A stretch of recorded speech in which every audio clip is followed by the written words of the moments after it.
रतिपुर नाम का एक बहुत ही सुंदर गांव था, जहां एक भी व्यक्ति गरीब नहीं था। एक दिन इस गांव के किनारे पर एक व्यक्ति रहने के लिए आता है और एक टूटे पुराने घर का इस्तेमाल करता है और फिर वो प्रधान के पास काम मांगने के लिए जाता है। अरे भाई, नए लगते हो, कहाँ से आए हो? अरे मैं तो पास के ही एक दूसरे गांव में रहता था। अब सोच रहा हूँ कि यहाँ बस जाऊं। अच्छा, पर तुम यहाँ रहोगे कहाँ? प्रधान जी, मैंने गांव के किनारे पर एक टूटा घर देखा है, सोच रहा हूँ कि उसी में रह लूंगा। अच्छा, तो उस पुराने घर में रहना चाहते हो? कोई बात नहीं, रह लेना, पर तुम इस गांव में ज्यादा दिन नहीं टिक पाओगे भाई। वो क्यों प्रधान जी? इस गांव में कोई भी व्यक्ति गरीब नहीं है, बस एक तुम ही हो। गांव वाले तुम्हें अपनाएंगे नहीं भैया। अरे प्रधान जी, जब मैं यहाँ आया तो मैं अपने साथ काफी सारा धन लेकर आया, तो आप मेरे गरीब होने की चिंता ना करें। मैं वो पुराना घर नए तरीके से बनवा लूंगा। तो यहाँ मेरे पास क्यों आए हो? मैं तो समझा कि काम की तलाश में आए हो। जी बिल्कुल सही समझा आपने। जब मैं घर बनवा लूंगा तो मुझे काम की या कोई नई दुकान खोलने की आवश्यकता पड़ेगी, इसीलिए आपसे विचार विमर्श करने आया था। अच्छा, तो ठीक है, मेरी ही जमीन पड़ी है एक बाजार में, तो तुम वही खरीद लेना। और घर बनाने के लिए लोग कहाँ से मिलेंगे? वो तो गांव के बाहर से बुलाने होंगे, तुम चिंता मत करो। आज का दिन उस घर में निकालो, मैं कल होते ही उन्हें वहां भेज दूंगा। जी प्रधान जी, जैसा आप कहें। ये कहकर लच्छू वहां से अपने घर की ओर चल देता है और प्रधान मुस्कुराने लगता है। शाम हो गई और प्रधान के घर पर दो लोग आए। ललित और मोहित, एक नया काम आया है। कैसा काम प्रधान जी? इस गांव के किनारे जो पुराना घर है, वहाँ एक नया व्यक्ति आया है, लच्छू नाम का। कहते हैं धन पर्याप्त है, एक नई दुकान खोलना चाहता है और साथ में एक घर भी बनवाना चाहता है। तो आप क्या चाहते हैं, अब हम घर बनाएं? मोहित, पूरी बात सुनो। उन्होंने कहा कि बहुत धन लाया है उसने। क्यों प्रधान जी? सही समझा है तुमने। ओह, तो ऐसी बात है, तब तो हम उसका घर बनाने के लिए कल ही चले जाएंगे और शाम तक काम पूरा कर देंगे। ठीक है, अब काम पर लग जाओ तुम दोनों। अगले दिन ललित और मोहित लच्छू के घर के सामने खड़े थे। अरे भैया लच्छू, यही रहते हैं क्या? प्रधान जी ने बताया था कि यही पता है, पर पता नहीं आप कहाँ हैं। तभी दरवाजा खुलता है और लच्छू बाहर आता है। हाँ जी भैया, मैं ही लच्छू हूँ और यही घर मैंने खरीदा था। आप बस इसे सही से बना दीजिए। चिंता न करिए, साफ कर देंगे पूरा। और ये बंजर घर लगने लगेगा चकाचक। ठीक है भैया, और पैसे की चिंता मत करिएगा, मैं सारा पैसा काम होते ही दे दूंगा। ललित और मोहित घर के अंदर घुसते ही वो देखते हैं कि वहाँ बस एक संदूक रखा है और एक कपड़ों का थैला। ठीक है भैया, तब हम काम शुरू कर देते हैं। जी, आप दोनों काम कीजिए, कोई जरूरत पड़े तो मुझे बताइएगा। जी भैया जी। दोनों को काम करते करते काफी देर हो गई। कड़ी धूप हो चुकी थी। लच्छू कहता है, भैया मैं आप दोनों के लिए कुछ खाने को ले आता हूँ। जी भैया जी, भूख तो लग गई है, आप आएंगे तब तक हम आज का काम पूरा कर लेंगे। हाँ, पूरा साफ कर देंगे। हाँ हाँ ठीक है भैया, आप दोनों लगे रहिए, मैं अभी आया। लच्छू वहाँ से ये कहकर चला गया। भैया भैया, ये तो गया, अब हम असली काम शुरू करेंगे। काम तो आते ही हो गया था मोहित। वो कैसे भैया? वो देखो, बस एक संदूक रखा है और एक बक्सा जिसमें कपड़े दिख रहे हैं, और कोई भी सामान इस आदमी ने नहीं रखा है।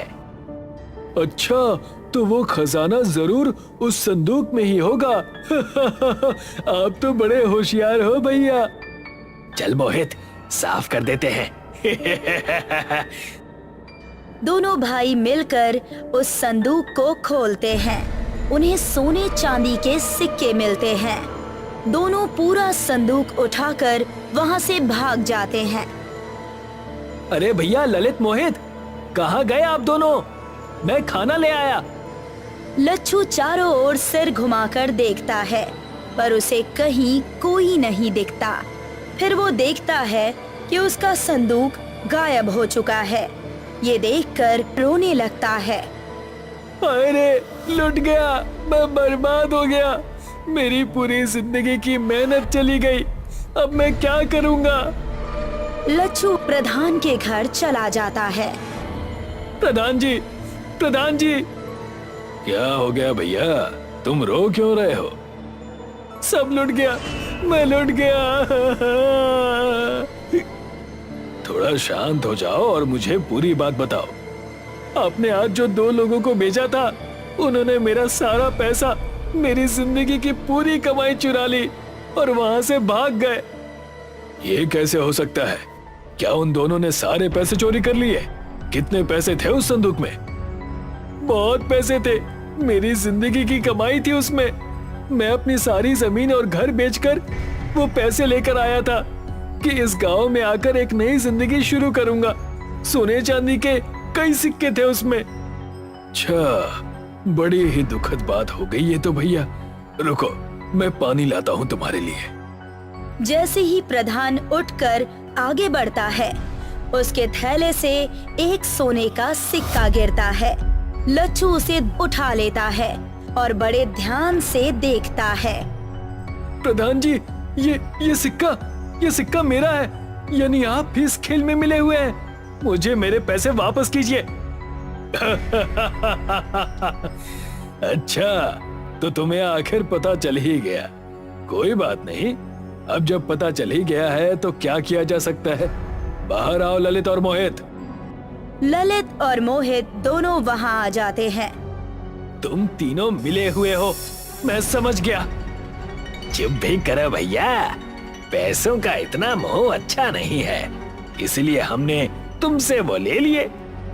हाँ भैया लच्छू, उपकार किया है हमने तुम पर, दुनिया के मोह से छुटकारा दिलाकर। बाहर फेंक दो इसे। ललित और मोहित उसे बाहर निकाल देते हैं। चल भाग यहाँ से। दिखाई मत देना प्रधान जी के यहाँ। हाँ। लच्छू रोते हुए जंगल की तरफ जाकर बैठ गया। तभी वहां एक भिखारी आता है। क्यों रे भैया, रोता क्यों है? तुम नहीं समझोगे। एक भिखारी को दूसरा भिखारी ना समझे तो वो व्यर्थ है भैया। मैं भिखारी नहीं हूँ, मेरे सारे पैसे इस गांव के प्रधान ने चोरी कर लिए हैं। तो हो गए ना भिखारी तुम भी। हाँ, शायद सही कह रहे हो तुम। अब मैं क्या करूं, मुझे कुछ समझ में नहीं आ रहा है। मुझे कुछ पैसे दे दो तो मैं तुम्हारी मदद कर सकता हूँ। अभी भिखारी कहकर चिढ़ा रहे थे और अब पैसे मांग रहे हो। गजब की माया है। समझता हूँ, पर भूख इतनी लगी है कि क्या करूं। लच्छू अपने जेब से सारे पैसे निकालकर उसे दे देता है। बस ये आखिरी पैसे बचे थे मेरे पास। सारे पैसे दे दिए मुझे और खुद के लिए कुछ क्यों नहीं बचाया? तुम भी तो परेशान हो। मैंने तो आज खाना खा लिया था, तुम भी खाना खा लेना इससे। क्या मांगते हो? मैं भी तुम्हें वो दूंगा। मेरा बोला खाली नहीं जाता, तो सोच समझ के बोलना। शायद तुम झूठ नहीं कह रहे, लेकिन फिर भी फिलहाल मैं इस हालत में नहीं हूँ कि कुछ सोच सकूं और मांग सकूं। अपनी इच्छा से जो उचित समझो वो दे दो। ठीक है, तब जिस घर में तुम रह रहे थे वहां पर एक खुफिया महल आ जाएगा। क्या सच? इतना भव्य घर तुम मुझे क्यों दे रहे हो? मैं इन सब चीजों से दूर हूँ भैया। मैं ना किसी से भीख मांगता हूँ और ना ही किसी को कुछ देता हूँ। जो दान में मिल जाए वो बिना कुछ कहे स्वीकार लेता हूँ। तुमसे मैंने मांगा था तो तुम्हें लौटा दिया।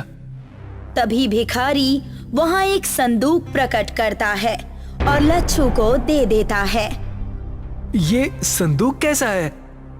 भैया, इस संदूक में अनगिनत पैसे हैं, ताकि तुम्हें कभी पैसों का अभाव ना हो। तुम्हारे अतिरिक्त अगर कोई भी इस संदूक को खोलेगा तो वो इसमें कैद हो जाएगा। आपका बहुत बहुत धन्यवाद महंत जी। अरे भैया, चिंता क्यों करते हो? भगवान का नाम भजो और काम करो, फिर जो होता है होने दो। लच्छू हाथ जोड़कर उस इंसान को प्रणाम करता है और उसके जाने के बाद अपने खुफिया महल की तरफ आ जाता है। जैसे ही वो दरवाजा खोलता है तो मानो अंदर से वो जैसे कोई महल हो। वाह, ये तो सचमुच एक महल की तरह है। लच्छू बड़ा ही अचंभित होकर पूरे महल को देख रहा था। तभी उसे दरवाजे पर एक दस्तक सुनाई देती है।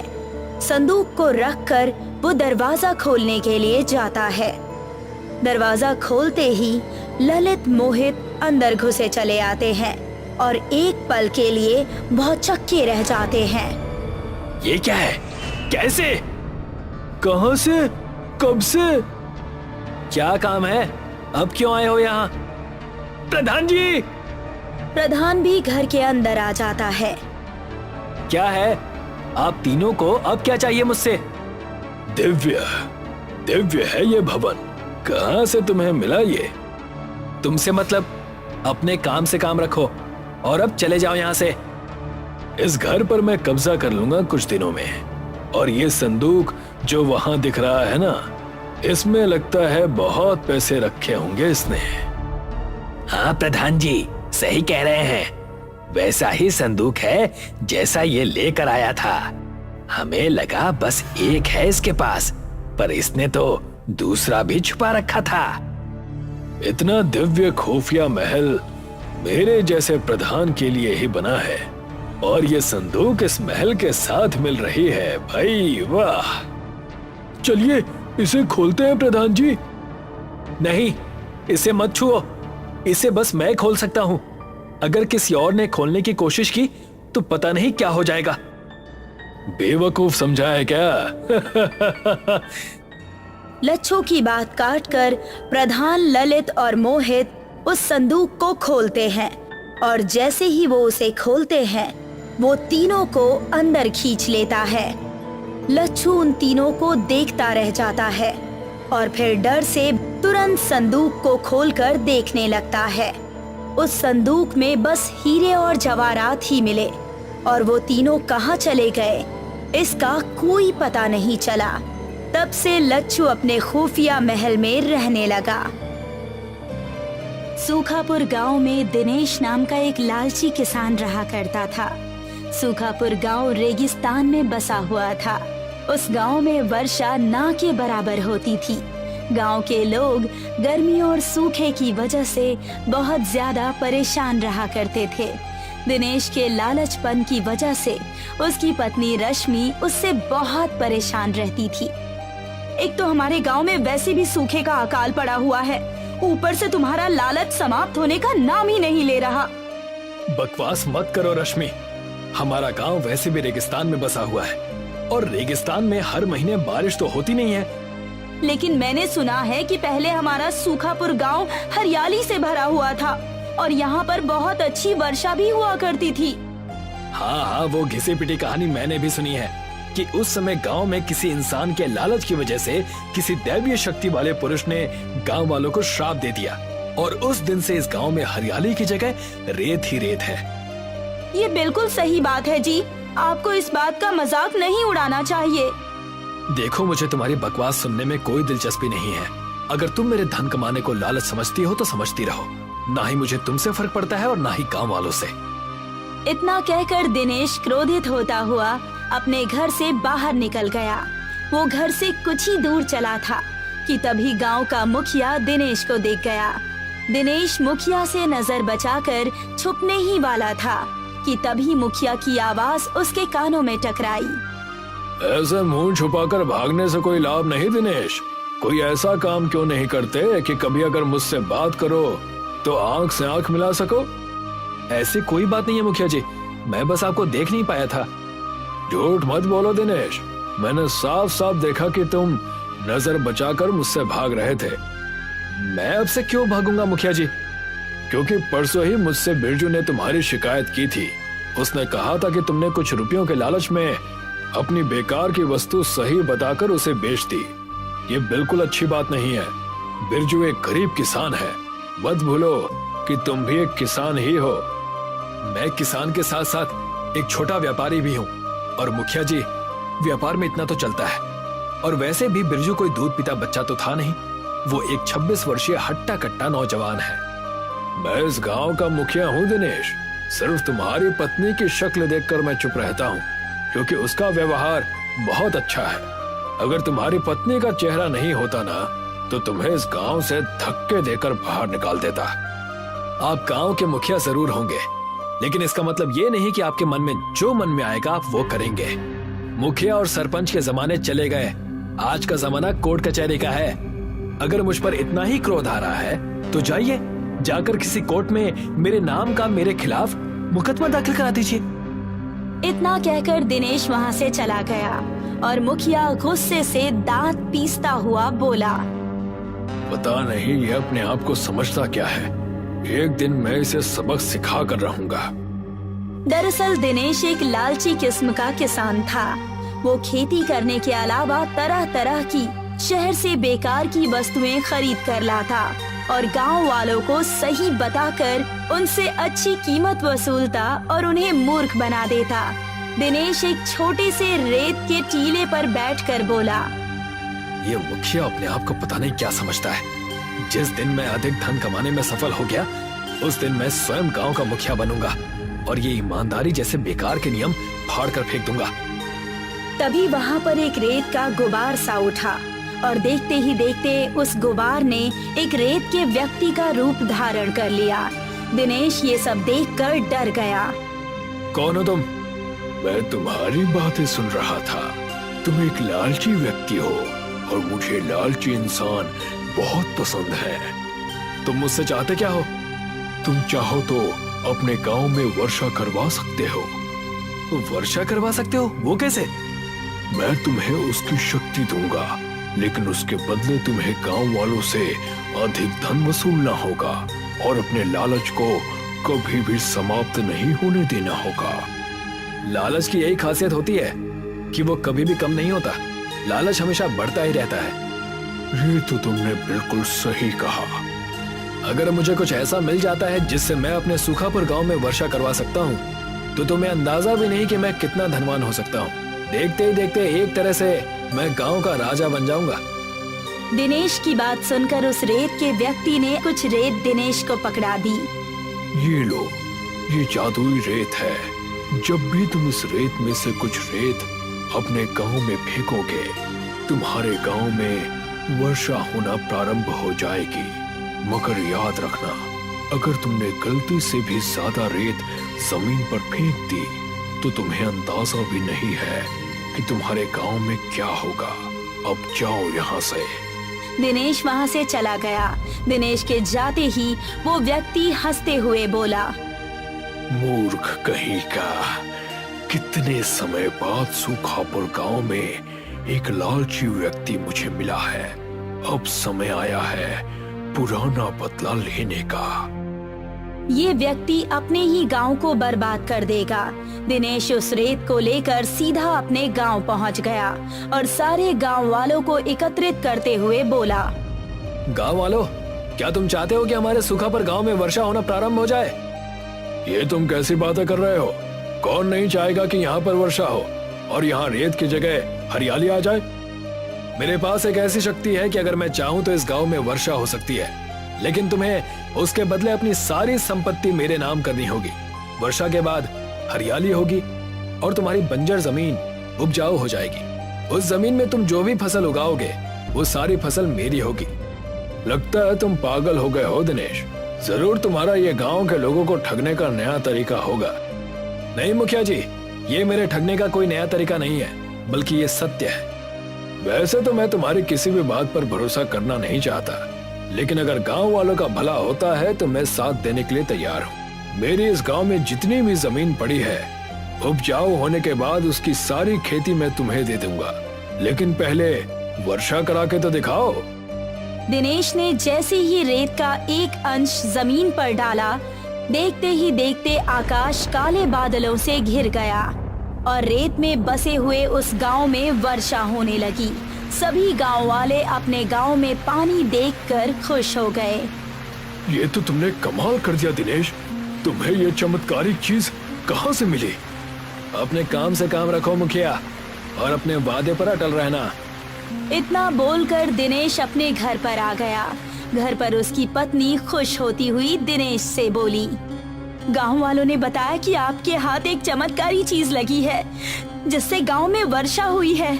मुझे बहुत खुशी हुई कि आपने अपने गांव की भलाई के बारे में सोचा। बकवास बंद करो रश्मि, ये सब मैंने गांव की भलाई के लिए नहीं बल्कि अपनी भलाई के लिए किया है। अब गांव में जो भी उपजाऊ जमीन होगी उस सारी जमीन पर मेरा अधिकार होगा। मुझे शर्म आती है आपको अपना पति कहते हुए। आपके अंदर लालच कम नहीं बल्कि और ज्यादा बढ़ गया है। जब तुम्हारा पति देखते ही देखते बहुत अधिक धनवान हो जाएगा ना, तब तुम्हें स्वयं पता चल जाएगा कि लालच बुरी चीज नहीं बल्कि बहुत अच्छी चीज है। दिनेश वहाँ से बाहर निकल गया। कुछ ही दिनों में गांव की जमीन थोड़ी सी हरी भरी हो गई, मगर वैसी नहीं हुई जैसा कि दिनेश चाहता था। दिनेश एक लालची व्यक्ति था। वो अपने आप से बड़बड़ाता हुआ बोला, लगता है गांव में वर्षा कम हुई है। एक काम करता हूँ, ये सारी की सारी रेत मैं जमीन पर फेंक देता हूँ। बहुत ज्यादा वर्षा होने पर यहाँ की जमीन बहुत ज्यादा उपजाऊ हो जाएगी। इतना बोलकर दिनेश ने वो सारी की सारी रेत जमीन पर फेंक दी, मगर अगले ही पल एक तेज धमाका हुआ और देखते ही देखते गांव में बर्फ की बाढ़ आ गई और कुछ ही दिनों में गांव का जीवन तहस नहस हो गया। गांव में अब बहुत ज्यादा सर्दी बढ़ने लगी। सारे घर नष्ट हो गए। ये सब देखकर दिनेश उस रेत के टीले के पास पहुंच गया। कहाँ हो तुम रेत के व्यक्ति? तुमने तो कहा था कि मैं अमीर हो जाऊंगा, लेकिन मेरी वजह से ना जाने कितने लोग तबाह हो गए हैं। और तो और पूरे गांव में बर्फ की बाढ़ आ गई है। सभी गांव वाले ठंड से ठिठुर रहे हैं। कुछ ही पलों में वही रेत का व्यक्ति दिनेश के सामने आ गया। तुमसे मैंने कहा था कि उस रेत का इस्तेमाल ज्यादा मत करना, लेकिन तुम एक लालची व्यक्ति हो। तुम्हारे गांव वाले तुम्हारे लालचपन की वजह से तबाह और बर्बाद हो गए हैं और मुझे उन्हें तड़पता हुआ देखकर बड़ा आनंद आ रहा है। तुम कहना क्या चाहते हो? दरअसल किसी जमाने में मैं तुम्हारे गांव का मुखिया था।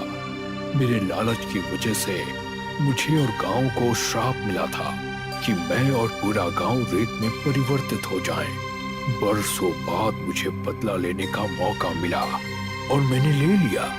अब तुम जानो और तुम्हारा काम जाने। इतना कहकर वो व्यक्ति वहाँ से गायब हो गया। दिनेश मुंह लटकाकर अपने गांव चला आया। दिनेश को देखकर सारे गांव वालों ने उसे घेर लिया। तुमसे मैंने कहा था दिनेश, तुम्हारे लालच का नतीजा किसी दिन बहुत बुरा होगा। और देखो, आज तुम्हारे लालचपन की वजह से सारे गांव को कितना नुकसान और कितनी तकलीफ झेलनी पड़ रही है।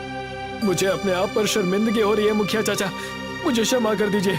मेरी वजह से गांव वालों को तकलीफ पहुंची है। मैं गांव वालों का भरपूर सहयोग करूंगा। मैं कोई ना कोई उपाय निकाल लूंगा। अब तुम क्या करोगे? फिलहाल तो गांव वालों को ठंड से बचाने का इंतजाम करना होगा। इतना बोलकर दिनेश अपने घर से बहुत सारे मोटे बोरे और रुई ले आया और गांव वालों की ओर देखकर बोला, गांव वालों, हमारे घर तो तबाह हो चुके हैं। तुम सब बोरों और रुई से गुदड़ी के घर बनाओ ताकि तुम्हें ठंड में थोड़ा सुकून मिले। गांव वालों ने ऐसा ही किया। दिनेश के कहे अनुसार वो सभी बोरे और रुई मिलाकर झोपड़ी गुदड़ी के घर बनाने लगे। गांव वालों को इससे बहुत ज्यादा राहत मिली। तुम्हारे अंदर का बदलाव देखकर मुझे अच्छा लग रहा है दिनेश, लेकिन गांव वालों को अभी पूरी तरह से राहत मिली नहीं है। अभी भी कुछ लोग हैं जो बेघर हैं। मेरे पास एक उपाय है मुखिया जी। क्यों ना हम ट्रैक्टर की ट्रॉली को उल्टा करके उससे एक घर बनाएं। उससे होगा ये कि घर गर्म भी रहेगा और घर का घर भी हो जाएगा। वाकई तुम्हारे दिमाग का तो जवाब नहीं। अगर यही दिमाग तुम अच्छे कामों में लगाते तो आज बहुत सफल होते। मुखिया ने गांव में यही ऐलान कर दिया। गांव वालों का जीवन कुछ दिनों तक ऐसे ही चलता रहा, मगर एक दिन अजीब घटना हुई। देखते ही देखते गांव से बर्फ समाप्त हो गई और ठंड भी खत्म हो गई और सारे गांव में हरियाली ही हरियाली छा गई। मुखिया दिनेश के पास आकर बोला, दिनेश, ये सब कुछ कैसे हुआ? पता नहीं मुखिया चाचा, मेरी भी कुछ समझ में नहीं आ रहा। चलो चलकर देखते हैं। दिनेश अपनी पत्नी सहित मुखिया के साथ बाहर आ गया। पूरे गांव में जश्न का माहौल था। लगता है ईश्वर ने हमारी प्रार्थना सुन ली। आप सही कहते हैं मुखिया चाचा, शायद ईश्वर ने मुझे क्षमा कर दिया। तभी दिनेश के कानों में किसी बुजुर्ग व्यक्ति की आवाज टकराई।